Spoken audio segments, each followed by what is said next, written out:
For today's video, gagawa tayo ng lumpiang Shanghai. Pero tawagin natin itong chicken lumpia kasi chicken meat yung ihahalo natin dito instead na pork. Kaya tara na, samahan mo na ako sa aking kusina at umpisahan na natin itong ating pagluluto. Actually, madali lang yung pagluluto ng lumpia. Ang medyo matagal lang is yung preparation kasi marami-rami tayo hiwain. Yung mga ingredients naman, same lang yung size na paghihiwa natin, puro maliliit. Yung celery stalks, patatas, carrots, bawang at saka sibuyas.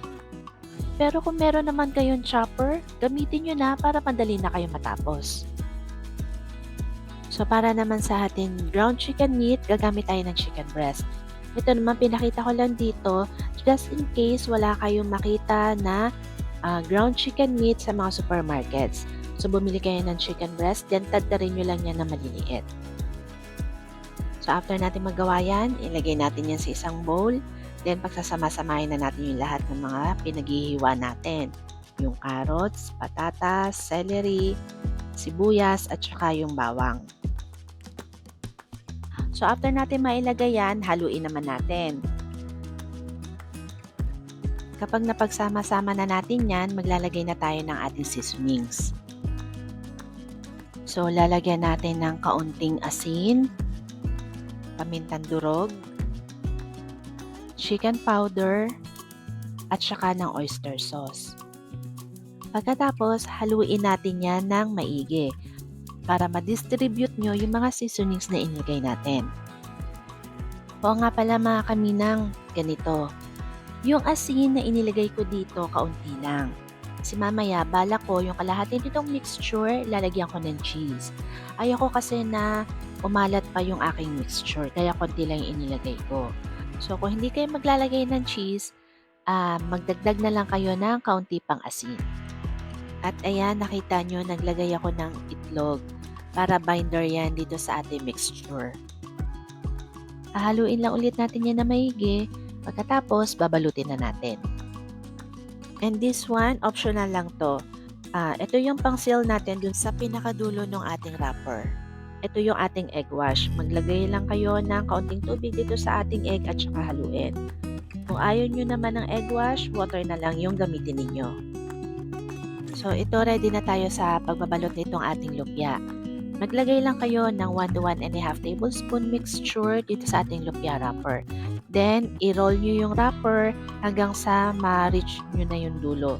Tapos, i-seal nyo na yan ng ating egg wash. Ito namang style ng pagbabalot na pinapakita ko sa inyo ay guide nyo lang naman. Alam ko meron kayo sarili-sariling diskarte kung paano kayo magbalot ng lumpia. So, nasa sa inyo na yan kung gagayahin nyo yung pagbabalot ko or hindi. Habang ginagawa natin yan, baka naman hindi ka pa nakasubscribe dito sa ating channel. I-click mo na yung ating subscribe button at notification bell para ma-notify ka dun sa mga susunod ko pang i-upload na videos. Pwede mo ring i-follow ang Minang's Kitchen sa ating Facebook, Instagram, at sa iba pang social media platforms. So ayan, natapos na natin yung kalahati. At itong natira, lalagyan na natin ng cheese. At same lang yung process na gagawin natin. Balutin nyo lang yan ng ating lumpia wrapper. Pero bahala na kayo kung ano yung diskarte ninyo para malaman ninyo kung ano yung cheese and without cheese.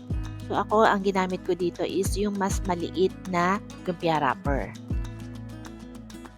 Kapag natapos na natin lahat yan ibalot, pwede na tayo magprito.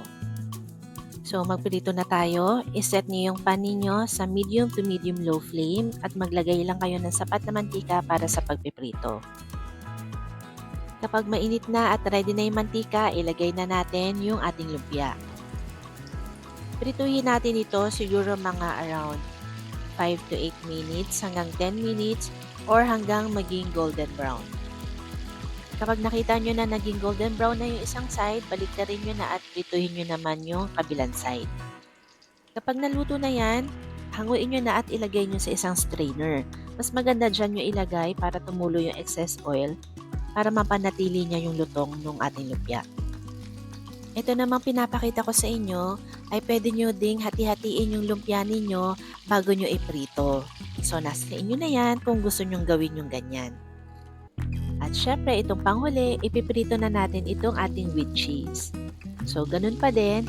Pagka naging golden brown na, hanguin nyo na at ilagay sa strainer.